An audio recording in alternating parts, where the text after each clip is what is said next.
저는 자본주의를 돈의 자유다 이렇게 규정합니다. 민주주의는 반면 말의 자유지요.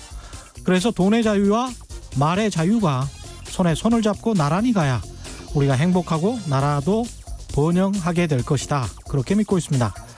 그런데 돈의 자유가 너무나 만개하다 보니까 번번이 부작용이 생깁니다. 제어가 안 될 때가 많죠. 거품이 커지고 위기가 발생하고 또 정부가 다시 개입해서 돈을 풀어서 돈의 자유를 보장하지만 그 돈은 다시 한쪽으로만 집중되고 그래서 어쩔 수 없이 규제를 또 하게 되는 것이죠. 돈의 자유와 공정한 시장 경쟁, 이것은 이렇게 서로 일정 정도 타협해야 하는 가치들입니다. 한쪽만이 절대적인 가치일 수는 없죠. 말의 자유는 어떨까요? 제가 딱 한 가지 예만 들겠습니다. 채널 A 기자가 유시민 이사장을 개인적으로도 치고 싶다 이렇게 말했죠.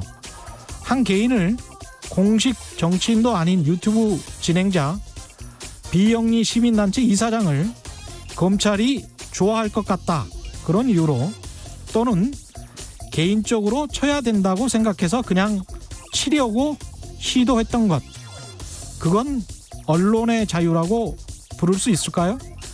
재벌 그룹이 한강물을 새까맣게 오염시켜놓고 그건 우리의 영업의 자유야 라고 한다면 납득하시겠습니까? 안녕하십니까. 세상에 이익이 되는 방송 최경련의 경제쇼 출발합니다. 저는 진실탐사 엔터테이너 최경련입니다. 유튜브 오늘도 같이 갑시다.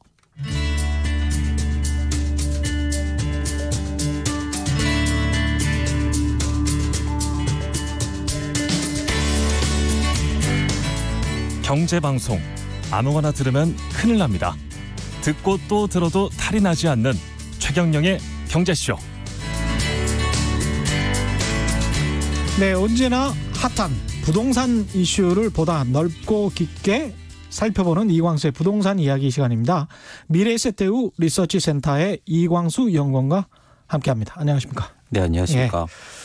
생각해보니까 이 광수라는 이름이 되게 일상적이고 많죠. 예, 많습니다. 이씨 중에서도 광수는 많지 않습니까? 많습니다. 그렇죠. 예전에 작가도 계셨고요. 예, 굉장히 많습니다. 광수 생각 이런 거 맞습니다. 예. 최근에 연예인 분도 유명하신 분이 계시죠. 그래요? 키 크신. 그분도 이광수였던가요? 네, 그렇죠. 맞다. 그분 한번 공항에서 뵀어요. 진짜 키 크고. 네, 그렇죠. 잘생겼어요. 맞습니다. 예. 잘생겼더라고요. 예. 그래서 이름이 제가 굉장히 좋은 게요. 많이 기억하세요. 안 잊어버리세요. 안 잊어버리. 근데 이제 워낙 많아서 좀 불리한 것도 있지 않습니까? 저는 허경영 이렇게 있어가지고 별로 그렇게 경영이라는 이름은 괜찮은 것 같은데. 예. 일단 오늘 총선 이후에 달라질 부동산 정책 그리고 일본 부동산과 이제 한국 부동산을 좀 또다시 한번 비교해 볼 시점이 됐나 보죠? 네. 그런 얘기들이 좀 들리고요. 좀 이 정책 측면에서 저희가 검토할 때 일본 부동산을 면밀히 좀 볼 필요가 있습니다. 과거의 역사를. 왜냐하면 정책 때문에 일본 부동산이 더 문제가 심각해진 경험을 가지고 있거든요. 그래서 이런 일본의 과거의 정책을 한번 저희가 살펴볼 필요가 있죠. 일단 총선 이후의 집값부터 한번 이야기를 해보겠습니다. 지금 시장 분위기는 어떻습니까? 일단 지금 한국의 부동산 특히 서울 아파트 시장에서는 코로나19보다요. 총선 때문에 변동성이 훨씬 더 커지고 있고요. 총선 영향이 훨씬 큰 상황입니다. 대표적으로 그러니까 여당이 어쨌든 압승을 하면서 그동안 규제책이 지속될 수 있겠다. 그리고 더 강화될 가능성이 있지 않느냐 이런 우려 때문에 그동안 급등했던 특히 강남 아파트를 중심으로 해서 급매물이 좀 쌓이고 있는 상황이고요. 실제로 거래 가격도 하락하고 있는 그런 상황입니다. 강남 쪽은 하락 이야기가 나온 지가 좀 됐죠. 총선 전에도 그랬었고. 근데 이제 그 강남 이외 지역은 뭐 오히려 풍선 효과 때문에 뭐 오른다. 이런 보도도 나오고 그랬었는데 그쪽도 상승을 좀 멈췄습니까? 강북 지역이랄지 이쪽. 일단 강북도 마찬가지로 상승세가 멈춘 상황이고요. 가격 하락세가 조금씩 나타나고 있습니다. 그리고 일부 수도권의 풍선 효과를 지역이라고 나타났던 뭐 대표적으로 수원 이런 지역들이 거래가 일단 끊긴 상황이고요. 실제로 가격이 하락하고 있어 보입니다. 네. 그렇군요. 일단 뭐 근데 그 여전히 신문들이나 이런 거는 제가 지금 네이버 부동산 뉴스를 이렇게 쭉 보고 있는데요. 제목만 이렇게 쭉 봐서는 참 어떻게 보자면 일관됩니다. 뭐 집값 4억 떨어진 음마 아파트 보유세는 191만 원 늘어. 조선일보 기사인데 이런 식의 아마 이게 집값이 매도가든 뭐 실제 실거래가가 4억이 떨어졌다고 하더라도 그 음마 아파트를 오래 보유하신 분들은 아마 지금 집값이 못해도 10억은 올랐을 겁니다. 그럼요. 최근 5년간 10억이 올랐고요. 재미난 게 전 그런 기사를 볼 때 항상 반대로 한번 얘기해 보거든요. 그러니까 무슨 얘기냐면 4억이 올랐을 때 보유세는 얼마 올랐느냐. 그러니까요. 그러면 어떻게 이해가 되냐면 이게 과연 정당한 건가? 혹은 이게 과연 제대로 된 이야기인가라는 게 좀 판단이 됩니다. 그런 차원에서는 좀 그런 자극적인 기사들이 그리고 이게 사실 논리적이지도 않은 게 지금 현재 시가가 정말 설사 4억이 떨어졌다고 하더라도 세금은 지난 2019년을 기준으로 해서 부과를 하지 않습니까? 공시가를 기준으로 해서. 그러면 2019년 연말쯤에 공시가를 기준으로 해서 부과를 하게 될 텐데 그때의 시점과 지금의 시점을 가지고 이미 이제 차이가 나는데 그 상황에서 그때는 뭐 공시가가 또 시가가 올랐기 때문에 그 세금이 오를 수밖에 없는 것이고 나중에 2021년에 진짜 집값이 떨어진다면 공시가도 자연스럽게 좀 조정을 받겠죠. 그럼요. 당연합니다. 시세 반영되고요. 그리고 시세 반영률을 계속 높여 나가고 있는 상황이어서 이렇게 시세가 예를 들어서 떨어지기 시작하면 공시가도 떨어지게 돼 있죠. 그러니까요. 실제로 금융위기 때 공시지가가 하락한 경험이 있고요. 그렇게 되면 당연히 조정될 수 있다고 생각하시면 됩니다. 앞뒤 이렇게 시점도 바꿔버리는 전도시켜서 기사를 쓰면서 사람들을 혹세무민하는 이런 수법을 아직까지도 쓰고 있고 이게 읽히고 있다는 게 참 서글픕니다. 일단은 20대 국회 지금 21대 국회가 시작돼야 되는데 20대 국회에서 이 꼭 통과가 돼야 되는데 못된 법안들도 있을 것 같고 처리 못한 부동산 법안들이 꽤 많지 않습니까? 20대 국회에서 가장 핵심적인 두 부분이 지금 계류 중인데요. 통과를 못하고 있죠. 안 될 확률이 굉장히 높은데요. 첫 번째는 다주택자들 특히 고가주택에 대해서 보유자들에 대한 종부세율을 인상했는데요. 3주택자 이상인 같은 경우에 최대 세율을 0.8% 인상한다는 법률안이 지금 계류돼 있는데 이게 통과 안 될 상황이 높은 거죠. 그리고 두 번째는 20대 국회에서는? 네. 20대 국회에서는. 그리고 임대주택 등록 시에 취득세라든가 재산세 혜택을 축소시키는 법안들이 있는데요. 이것도 20대 국회에서 지금 통과 안 될 가능성이 높습니다. 그런데 이 두 법안이 굉장히 핵심적인 상황이거든요. 왜냐하면 다시 한 번만 말씀해 주십시오. 두 법안을. 그러니까 첫 번째는 뭐냐면 일단 보유세 강화입니다. 보유세 강화. 3주택 이상자에 대한 보유세 강화. 그렇죠. 3주택자 이상 혹은 조정 대상 지역 내 2주택자 이상인 보유자에 대해서 보유세를 강화하고 세율 최대 0.8%를 인상한다는 법안이고요. 두 번째는 임대주택자 사업자인 경우에 취득세나 재산세 혜택을 축소 시킨다는 법안입니다. 네. 이제까지 이제 특혜를 줬었는데, 네, 혜택을 그렇죠. 줬었는데. 근데 이 두 부분 때문에 그동안 사실은 한국의 부동산, 특히 서울을 중심으로 하는 아파트 시장이 굉장히 혼탁했거든요. 네. 왜냐하면 다주택자 증가하면서 투기 수요가 증가했고, 그랬죠. 그리고 또 그걸 약간 규제하니까 회사를 만들어서 대출을 받거나 심지어 최근에 어떤 일이 있냐면요. 개인의 2주택자 규제를 받으니까 1인 법인을 만들어요. 그때 말씀하셨죠. 네, 그래서 자기 법인에다 그걸 또 매각합니다. 그래서 이렇게 되면 사실 그게 일종의 부동산 법인이고 임대사업자인데 그러네요. 임대사업자 규제를 또 해야겠다. 그래서 이 두 법안이 사실은 나온 거고요. 예. 이 두 법안이 그런데 핵심 법안인데 지금 20대 국회에서 통과가 안 될 가능성이 굉장히 높은 상황입니다. 그렇죠. 일단은 국민들이 180석을 집권 여당에 만들어줬으니까 180석 같은 경우는 뭐 과반이 넘기 때문에 법안은 원하면 집권 여당이 원하면 다 통과시킬 수 있는 거잖아요. 그렇습니다. 그렇죠? 21대 국회 때 필요한 거고요. 네.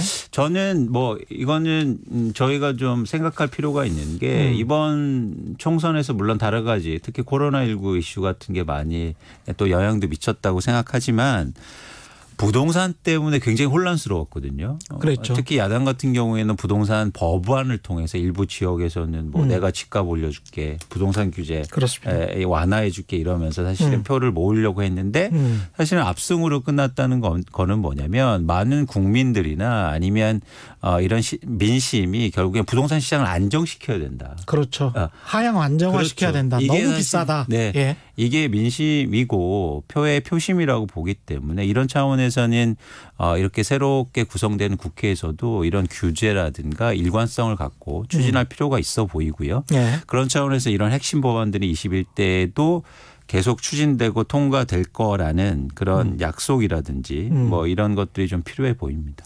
황영숙님, 여당이 그렇게 할까요? 뭐 이런 질문을 하셨는데요. 네.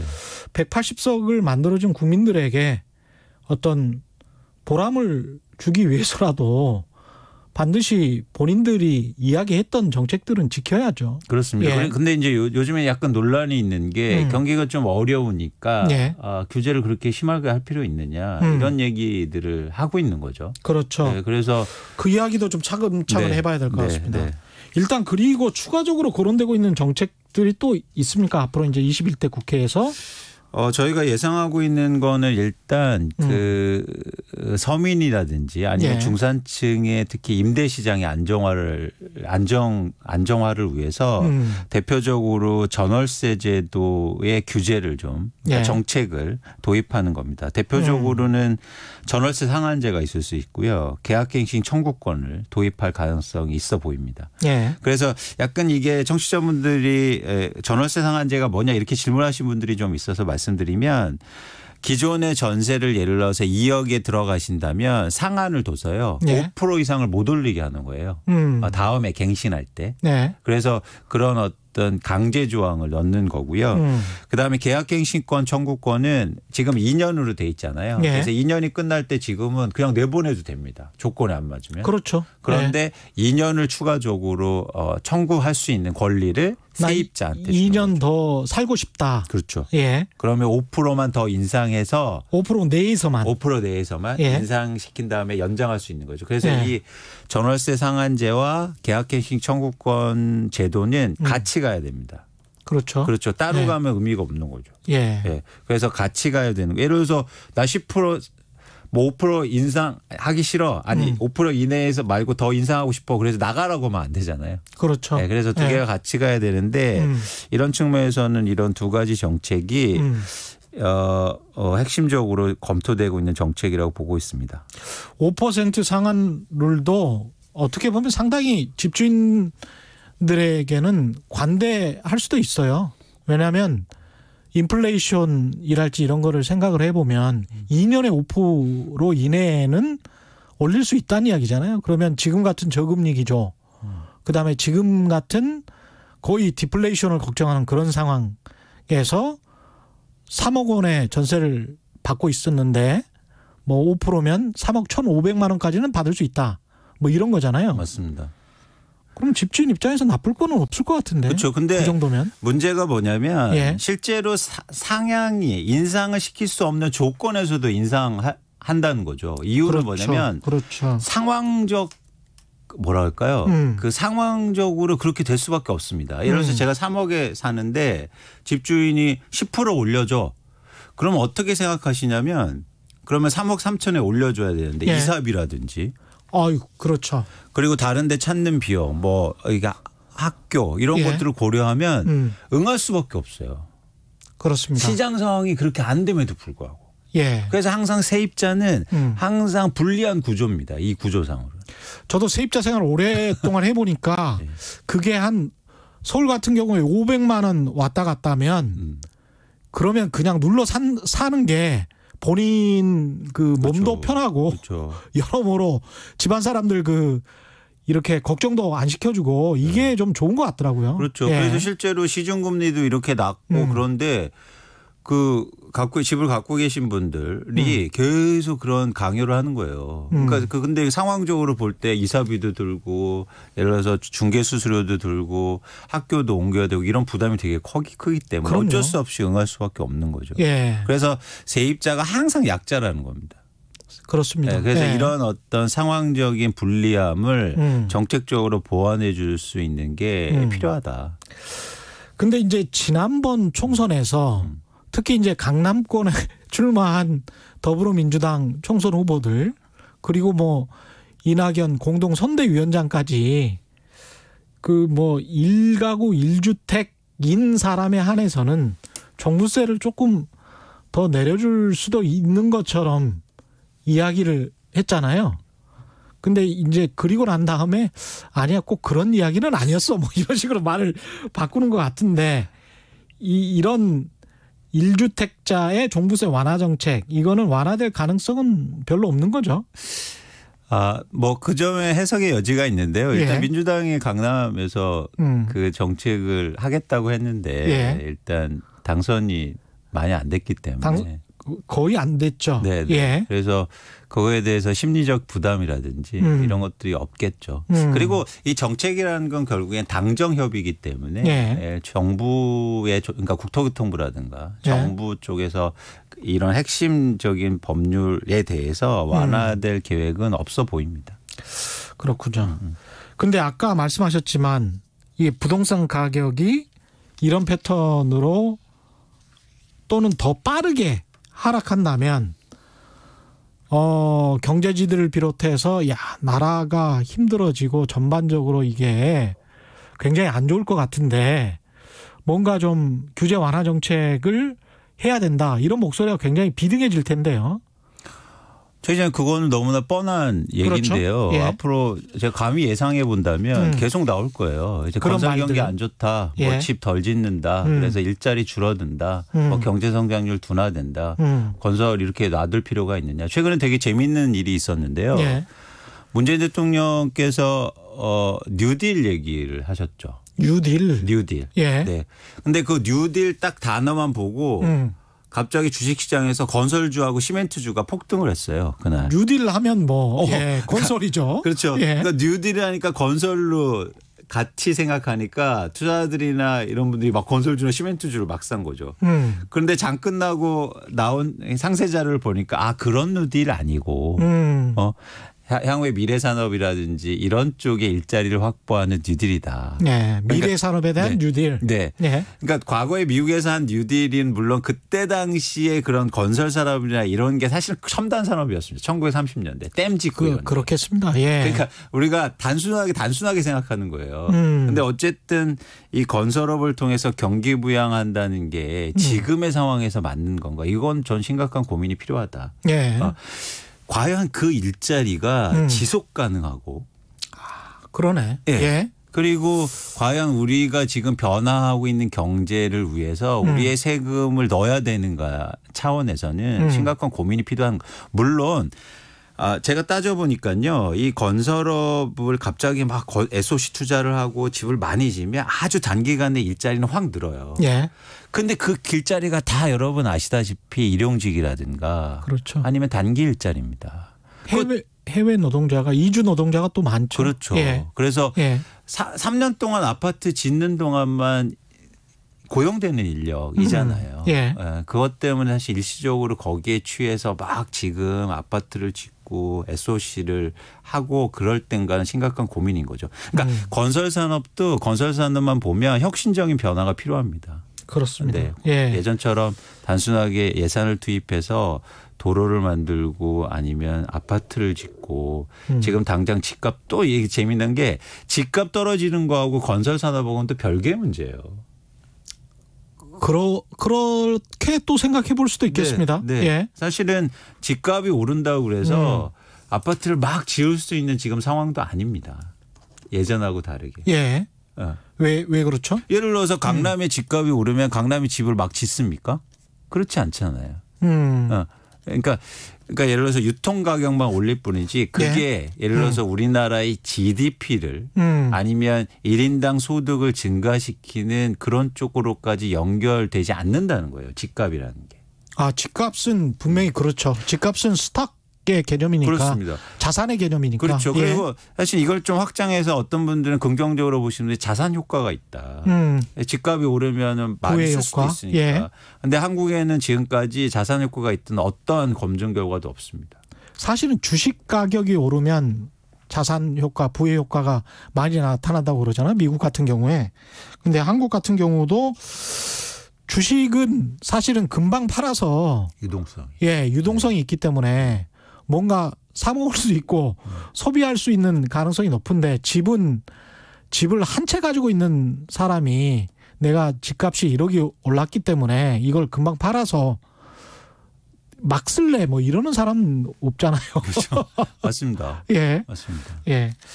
일단은 정책은 이런 식으로 일관되게 가져갈 가능성이 높다 이렇게 평가를 하시는군요. 그렇습니다. 예. 어떤 정치적으로 일단 안정돼 있는 상황이기 때문에 뭐 일단 과거의 경험도 있고요. 그리고 정부라든가 정치권 그리고 여당이 주거 안정화라는 관점에서 그리고 그런 정책의 일관성에서 계속 뭐 이런 투기 규제라든가 그다음에 반면에 이제 공급을 지속적으로 확대시키는 정책을 계속 유지할 필요가 있고요. 그래서 그런 식으로 유지될 가능성이 있어 보입니다. 일단 일본 이야기와 뭐 미국, 중국 부동산 이야기가 준비가 돼 있는데요. 그 이야기 하기 전에 문자들이 좀 와서 소개를 해드리고 질문도 좀 받겠습니다. 방창현 님이죠. 경매 자주 하시는 분이 경매 매물 늘었다고 하더군요. 뭐 이런 이거 맞습니까? 맞습니다. 예. 그리고 특히 고가 주택의 경매가 갑자기 확 나오기 시작했어요. 근데 재미난 게 여러분 이걸 잘 보셔야 돼요. 실제로 거래 가격은 많이 안 빠지는데요. 예. 주택 가격은 어디에서 크게 하락하는 구간이 나오냐면 경매 가격이 하락합니다. 그러니까 예를 들어서 20억짜리 아파트가 뭐 아까처럼 16억 이렇게 하락하지만 갑자기 13억 이렇게 하락하지 않아요. 왜냐하면 그냥 자기들이 살던지 버티니까. 근데 못 버티는 계층은 물량은 유통시장에 나오는 게 아니고 경매가 나와요. 그래서 경매 가격은 훨씬 더 하락할 수 있는 거죠. 예를 들어서 과거에 IMF 때라든가 금융위기 때 아파트 가격이 지수로는 한 뭐 실거래 가격 지수로는 20% 빠졌지만 경매 가격은 거의 40% 50% 빠지잖아요. 예. 그래서 이런 말이 좀 있습니다. 뭐냐면 진짜 이렇게 어떤 변동성이 클 때는 부동산은 경매를 통해서 예를 들어서 마련하거나 이런 게 투자하는 게 좋다. 이런 게 사실은 있죠. 시장에. 그러네요. 네네. 특히 부동산 같은 경우. 그다음에 경매도 역시 대출 제도가 있잖아요. 그렇죠? 맞습니다. 예. 네. 0308님 10년 넘게 전세 살면서 이사 다니면서 집값이 떨어진 적을 경험하지 못했습니다. 네네. 10년 넘게. 더불어 높은 집값에 대한 중개 수수료도 이사 때마다 늘어났습니다. 그렇지만 저는 매번 비슷한 평수대에 살고 있습니다. 중개 수수료도 상한선 쪽으로 무조건 줘야 하는 시장 관례도 문제입니다. 이렇게 말씀하시네요. 그렇죠. 그러니까 중개수수료 자체의 구조 자체가 가격으로 고정돼 있어서 예. 가격 곱하기 몇 프로 예. 뭐 그 금액 대비해서 하기 때문에 가격이 올라갈수록 그 수수료가 높아지는 거예요. 제가 여기서 꿀팁 하나 드리자면 한 서너 번 이사를 해본 사람으로서 그리고 기자로서 중개 부동산 업소에서 가령 이 몇 억은 이 동네는 0. 몇 %예요. 0.8%예요. 그러면 대개는 상한선으로 이야기를 한단 말이죠. 이 질문하신 분처럼. 그렇게 할 때 부동산 업소를 기를 주기는 딱 한 가지 방법이 있습니다. 이렇게 질문하시면 돼요. 상한으로 0.8%를 다 한다고요? 라고 한마디 질문을 이렇게 해 주세요. 그러면 그분이 예, 이쪽 일대는 다 그래요. 그러면 담합인데요. 이 한마디를 더 해 주시면 됩니다. 담합인데요. 이렇게. 그럼 신고할까요? 이렇게 말씀을 그걸 말귀를 못 알아들으시면 이제 세 번째로는 신고할까요? 이렇게 말씀하시면 돼요. 예. 그러면 당연히 밑으로 떨어지게 되어 있습니다. 상한선으로 받으라는 이야기가 아니고 상한선 이내에서 소비자와 협의를 하라고 돼 있습니다. 법 규정에. 예. 그렇기 때문에 명확하게 그렇게 말씀을 하셔야 돼요. 담합입니다, 그거는. 그렇습니다. 예. 저도 그럼 꿀팁 하나 드리면 여러분 불가피하게 기간 전에 이사하셔야 되는 세입자분들 계시잖아요. 예. 그러면 그때는 대부분 집주인이 중개수수료 내고 나가 이러죠. 이해하셨죠? 예. 예. 그런데 내실 필요 없습니다. 그러니까 기간이 남아도요. 충분히 남아도 그 중개수수료 낼 권리는 집주인에게 있어요.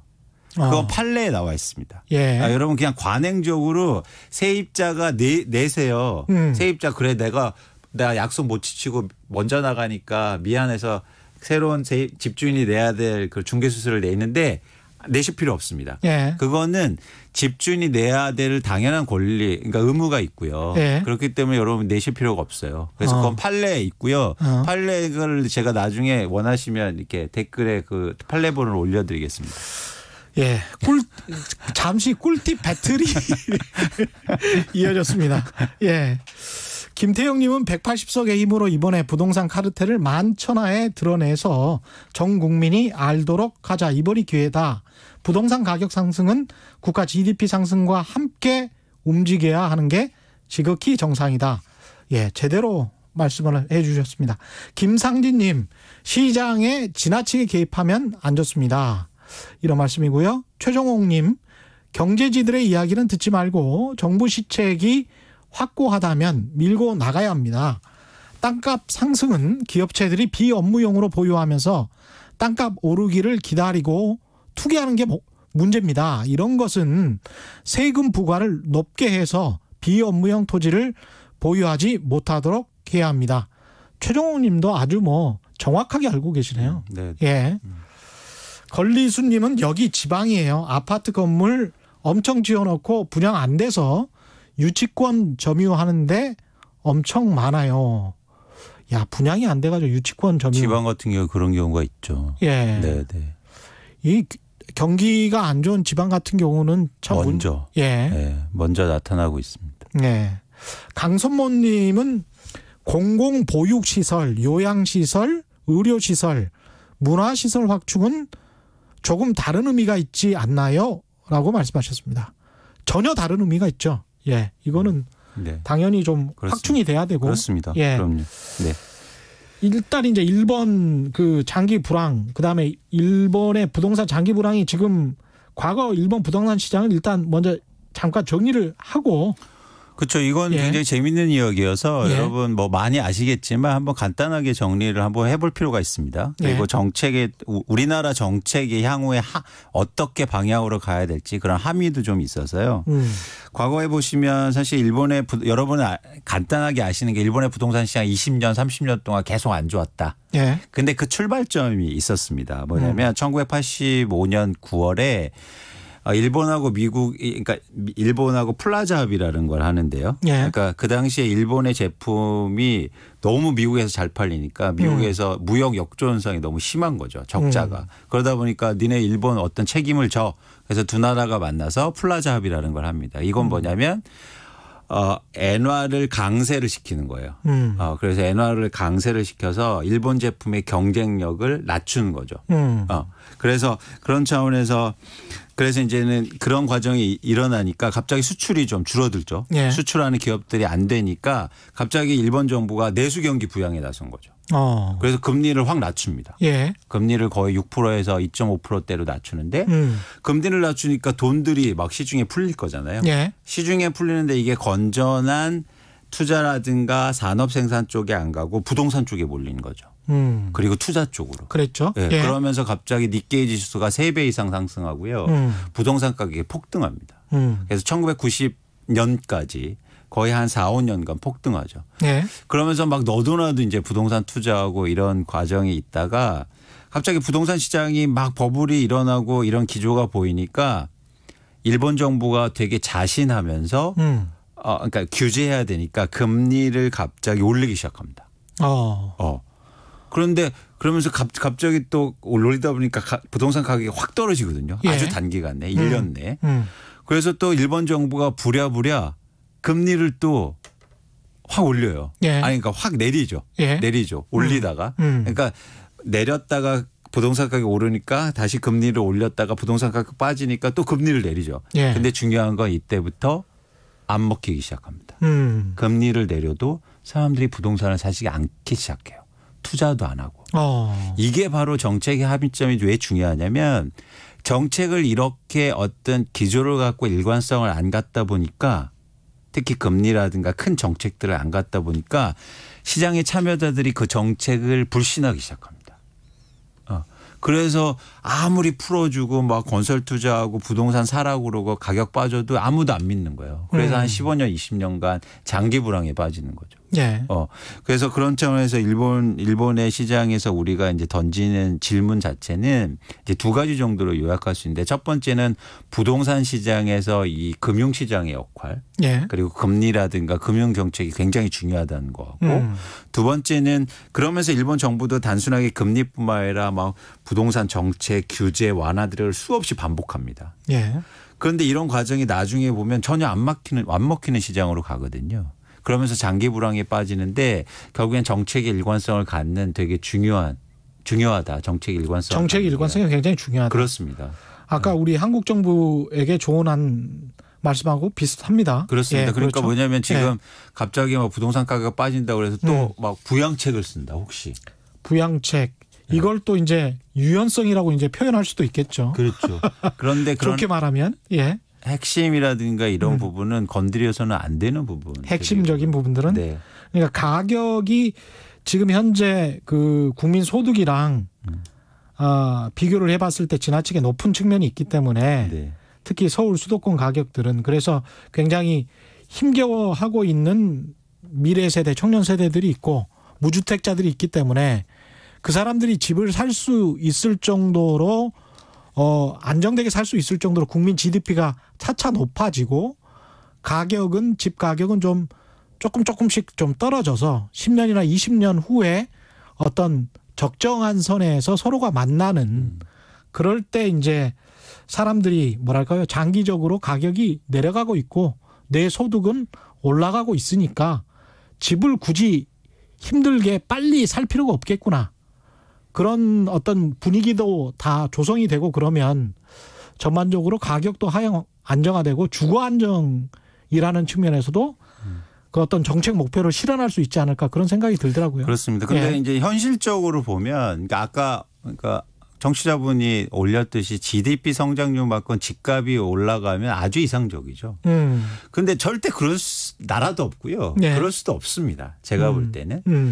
중요한 건 뭐냐면 진폭을 줄이는 게 중요해요. 진폭을. 예. 예. 그러니까 그러니까 GDP 성장률이 2%, 3%, 4, 뭐 2%, 3%, 2%, 3%에서 집값이 그렇게 안 오르더라도 아니면 그렇게 안 가더라도 5% 오르거나 10% 오르거나 갑자기 20% 오르고 그러다가 갑자기 10% 20% 빠지고 이래서는 안 된다는 거죠. 예, 일단 그렇고요. 그 일본이랑 근데 한국이랑 다른 점도 있고 같은 점도 있고 그럴 텐데 지금 일본의 과거에서 우리가 좀 배울 수 있는 게 뭐가 있을까요? 지금 상황은 좀 유사한 측면이 좀 있습니다. 유사한 측면이 있어요? 네. 왜냐하면 금리가 인하돼서 유동성이 확대돼서 집값이 크게 올랐다는 게 유사한 점이고요. 예. 특히 아주 세부적으로 들어가면 다주택자 증가라든가 아니면 특히 일본 같은 경우도 법인이 증가하면서 부동산을 그때 당시에 크게 막 엄청나게 매입하거든요. 예. 근데 한국도 최근에 보시면 아까 부동산 기업이라든지 아니면 1인 법인 예. 이런 데서 부동산을 막 매입해서 또 오른 측면이 좀 유사하죠. 예. 근데 가장 다른 점은 건전성 측면이 좀 다른데요. 아, 여실의 건전성? 그러니까 집을 살 때 대출 규제를 한국은 지속적으로 강화했어. 그러니까 일부 뭐 풀어준 적도 있지만 어쨌든 50%에서 60% 내에서 계속 규제를 해왔고 최근 들어 40% 규제해온 거. 사실 이게 가장 다른 점입니다. 그렇군요. 네. 그래서 가계가 부동산 비중이 높은 거는 되게 리스크해서 같아요. 지금 가계 전체 자산 중에서 거의 70% 이상이 부동산으로 있기 때문에 그게 이제 과거 일본하고는 유사한 점이긴 하지만 그거를 구성하고 있는 구성 요소가 한국은 상대적으로 순자산이 높다는 거죠. 규제를 많이 해서. 집 가격이 폭락하지만 않으면 충분히 1가구 1주택 자들은 버틸 수 있다. 그렇죠. 그렇죠. 그리고 어쨌든 자기 집에 사는 만족도 그런 비용 부분도 있기 때문에 그런 부분을 감안하면 과도한 레버리지가 일어난 시장은 아니다. 그 점은 약간 다른 점입니다. 그럼 우리는 일본처럼 이제 폭락하지 않으려면 계속 이런 대출 규제를 가지고 가면서 안전하게 더 이상 빚은 좀 덜 내고 이런 상황으로 가야 되겠습니다. 그렇습니다. 그리고 특히 1주택자 분들이라든지 자기 집에 거주하는 분들한테는 뭐 장기적으로 이런 어떤 안정적인 임대의 이자율을 유지시켜주고 금리를 유지시켜주고 그래서 돈을 내는 차입을 했을 경우에 돈을 내는 비율도 계속 줄여주는 그런 정책이 좀 필요하겠죠. 2499님은 준공 아직 안 난 전원주택 전세를 미리 들어가는 것 이거 좀 위험할 것 같은데 문의 드려봐요. 그거는 준공 안 됐기 때문에 준공 심사가 안 끝났고 등기 이전이 안 됩니다. 그렇죠. 네, 그래서 전세를 하시면 권리가 없으신 거 전세 권리를 설정하기 힘드실 거거든요. 소유주가 아직도 건설사나 그렇죠. 땅 주인이나 하여간 누구에게 있을 거고 분양을 했다면 분양자에게 아직 안 넘어가는 거잖아요. 그렇죠? 그렇죠. 등기가. 그러면 나중에 전세금을 누구한테 줘야 되는 그렇습니다. 건지도 헛갈리는 상황인데요. 맞습니다. 그러니까 재산권 설정이 명확하지 않기 때문에 사실 그런 부분은 좀 주의할 필요가 있어요. 네. 전원주택이 되게 마음에 드셨나 보네요. 근데 약간 좀 위험합니다. 지금 그런 전원주택을 전세를 들어가는 거는 좀 위험한 것 같습니다. 네. 박용진님 같은 경우는 지난해 전세 끼고 아파트를 구입한 회사원입니다. 전세를 끼고 아파트를 구입했대요. 아, 전세를 끼고 일종의 이제는 갭 투자인 거네요. 그죠? 시중에서 얘기하는. 근데 추후 구입한 아파트에 실거주할 예정이고 내년 이사 전에 회사 문제로 1년간 전세를 구해야 하는데 그러니까 주택이 하나 있으신 거예요. 그리고 이제 전세를 구해야 하는데 제가 은행권에서 전세 대출인지 이게 무슨 대출인지 모르겠지만 제가 은행권에서 대출 받을 수 있을까요? 이렇게 말씀하셨네요. 정확히 무슨 대출인지를 모르겠는데 이게 전세 대출이라면 1가구 1주택이 있다. 이러면 투기과열지구에 주택이 있으면 대출을 받을 수가 없는 걸로 제가 알고 있는데. 쉽지 않으실 겁니다. 전세 대출은 안 될 것 같아요. 그러니까 정확히는 주택 구입 목적의 전세 대출은 불가능이거든요. 그렇죠. 근데 지금은 약간 실제로 전세를 살려고 전세 대출을 받으시는 거잖아요. 그런 경우 지금 같은 경우에 그런 경우는 가능해 보입니다. 예. 네, 그래서 한번 그거는 은행에 한번 직접 여쭤보시는 게. 은행 창구에 문의해 보는 게 빠르실 것 같고요. 일단은 미국 부동산 이야기로 돌아가 볼까요? 미국 부동산 같은 경우는 지금 코로나19 때문에 그때 월세를 못 내는 사람들 이야기, 그다음에 월세를 못 내면 3개월 있다가 바로 쫓겨난다. 이게 포클로저 된다. 네네. 그런 이야기를 하셨잖아요. 네네. 이게 지금 어떻게 됐습니까? 일단 4월부터 본격적으로 시작됐고요. 4월 첫 주에 보니까 월세를 제때 못 낸 미국의 세입자가 평소보다 50% 증가했고 예. 지금 일부 뉴스에 의하면 세 가구 중 한 가구는 월세에 대해서 뭔가 문제가 생기기 시작했다라는 이야기가 생각합니다. 그러니까 3명 중 한 가구? 네. 그러니까 세 가구 중 한 가구. 세 가구 중 한 가구? 네네. 미국 전체요? 네네. 그래서 지금 미국은 거의 세입자가요. 4천만 가구가 세입자입니다. 엄청난 거죠. 예. 그 사람들이 계속 월세를 내고 있는데 그 중에서 한 3분의 1 정도가 뭔가 문제가 생기기 시작했고요. 예. 근데 중요한 건 뭐냐면 이게 4월이 첫째 달이에요.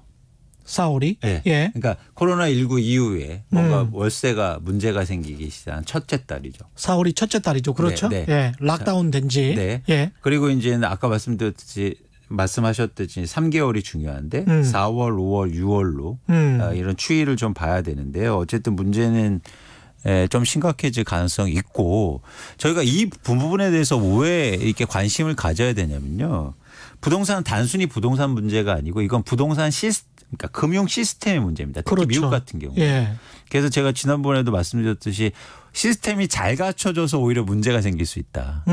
왜냐하면 월세를 내서 이 돈을 갖고 투자자들한테 분배를 해주거나 아니면 금융기관한테 이자를 내거나 이런 것들이 다 시스템화되어 있거든요. 그런데 아주 원초적으로 월세를 내는 못 내는 사람들이 증가하면 이런 시스템 자체가 뭔가 큰 문제가 생길 수 있다는 거죠. 그래서 과거에도 보면 그러니까 이런 경우입니다. 미국에 지금 셰일가스 회사들이 문제가 생기죠. 혹시나 그러니까 실제로 부채 비율이 높기 때문에 유가가 크게 떨어져서 부도날 수도 있다 이런 얘기죠. 근데 그거는 그 회사들만 드러나면 돼요. 드러내면 돼요. 그렇죠. 그리고 좀 보완해주고 회사채 이렇게 사주거나 아니면 유동성 지원해주면 돼요. 항공업체도 마찬가지고. 근데 이 문제는 이 부동산 문제는 말씀드렸듯이 시스템화되어 있기 때문에 전이되는 속도 그리고 확장 속도가 굉장히 클 수 있다는 거예요. 특히 미국 같은 경우. 예, 그렇게 되면은 이게 단순하게 부동산 문제를 넘어서 사실은 조금 더 저희가 면밀하게 검토해 볼 필요가 있습니다. 이게 뭐 이런 식으로 그래서 이제 5월 중순 이야기 나오면서 락다운 빨리 풀려고 그렇죠. 예, 그런 측면도 있는 것 같아요. 그렇죠. 예.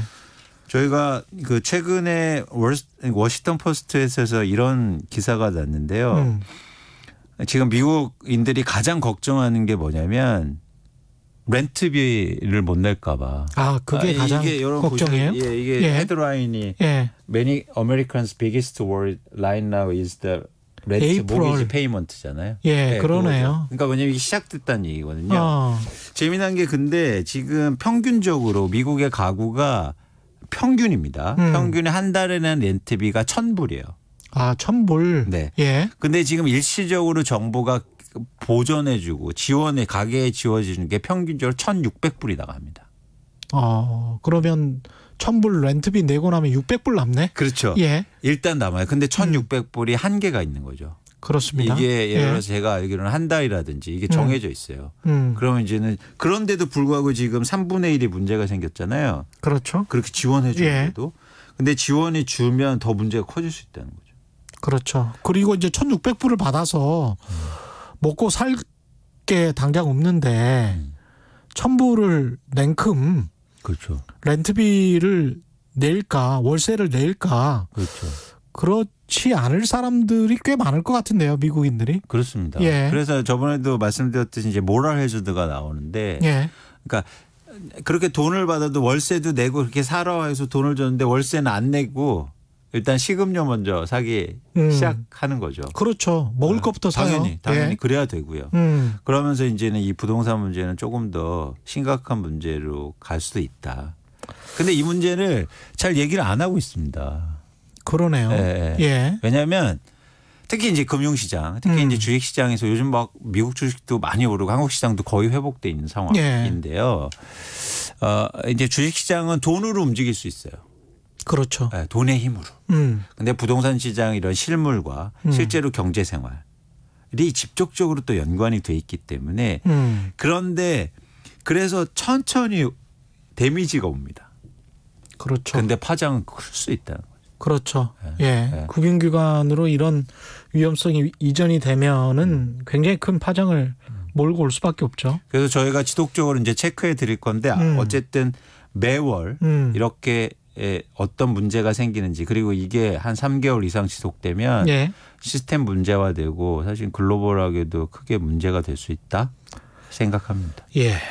아직도 마음을 놓을 단계는 아닌 것 같습니다. 근데 이제 이런 상황에서 최근에 중국 부동산 가격은 오히려 상승했다. 뭐 이런 뉴스가 있던데. 최근에 중국의 국가통계국에서 발표한 70개 도시주택 가격 통계를 보면요. 3월에 갑자기 상승률이 높아지고 있습니다. 0.12% 상승했는데요. 네. 사실 굉장히 이례적인 거죠. 이유를 좀 보면은 중국이 경기가 안 좋으니까 공격적으로 금리 인하를 단행하고 있거든요. 네. 실제로 미국은 기준금리가 없기 때문에 얘네가 대출 우대금리라는 용어를 쓰는데 중국 같은 경우에 한 4% 정도에서 3.8% 후반 그러니까 3% 중반대로 낮췄습니다. 네. 그러니까 과거에 보면 굉장히 낮은 수준의 금리인데 그러다 보니까 경기 부양하려고 금리 낮추니까 이제 돈을 대출해서 사람들이 집을 사기 시작했어요. 그렇죠. 네. 네. 이게 그러니까 관성의 문제일 수도 있고 사실 탐욕의 문제일 수도 있는데 어쨌든 경기 부양하려고 돈을 풀었는데 부동산 시장을 지금 흘러가고 있다는 거죠. 네. 그래서 재미있는 뉴스들이 막 나오고 있는 재미있는가요? 하여튼 뉴스들이 막 나오고 있는데 100억짜리 북경의 일부 도시 같은 데서 100억짜리 아파트를 최근에 분양했는데 당일에 그냥 완판되고 이러고 있습니다. 그러니까 이게 중국의 부동산이 상당히 문제가 또 될 수가 있다. 과열 측면에서. 중국 사람들도 네. 부동산을 참 좋아합니다. 좋아하죠. 예. 좋아하죠. 굉장히 좋아합니다. 네. 이렇게 되면 사실은 제가 문제라고 생각하는 건 정책 담당자라든지 중국 정부가 이제 일종의 아노미에 빠질 거예요. 왜냐하면 돈을 풀어서 소비도 하고 그래서 경제가 원활하게 돌아가고 GDP의 성장을 하려고 금융의 완화 정책을 쓰고 있는데 부동산 가격만 올라간다? 그럼 어떻게 할 수 없는 거예요. 그렇죠. 예. 네. 그리고 또 문제는 뭐냐면 부동산 가격이 오르는 게 가장 또 문제가 빈부격차를 엄청나게 크게 만드는 거죠. 그렇습니다. 예. 네. 그래서 저희에서 여기 프로에서 자주 나와주면 이제 그 안유아 박사님 나오시잖아요. 다음에 한번 여쭤봤으면 좋겠는데. 뭐라고 물어볼까요? 이게 중국의 부동산 이 문제. 이 문제가 어떻게 될 거예요. 근데 저는 이 빈부격차가 커지고 부동산 가격이 오를수록 정치적 불안감이 커진다고 생각해요. 그렇죠. 안유아 박사님이 한국 그 투기 세력이 좋아할 아주 간단한 정책이 있다. 이런 이야기를 하시더라고요. 옛날에. 스튜디오 밖에서 오프 더 레코드로 중국 사람들한테 한국 부동산 사게 만들면 된다. 그러면 엄청나게 폭등할 거다. 그런 이야기 하시더라고요. 그래서 중국의 글로벌하게 부동산 시장, 특히 금융시장 차원에서 중국의 부동산 시장도 저희가 계속 좀 와치해 볼 필요가 있습니다. 왜냐하면 말씀드렸듯이 두 가지 문제인데요. 중국의 정책을 무력화시킬 수 있다. 그리고 또 하나는 뭐냐면 부동산 가격이 이렇게 다시 또 오르면 양극화가 심해지면서 정치의 불안감을 가중시킬 수 있다는 게 또 생각입니다. 지금 이제 마쳐야 될 시간이 다 왔고요. 8228님 지금의 대출 및 과다한 양도세 등 주택 규제 정책으로는 1주택자가 아이들 크면서 집 10평이라도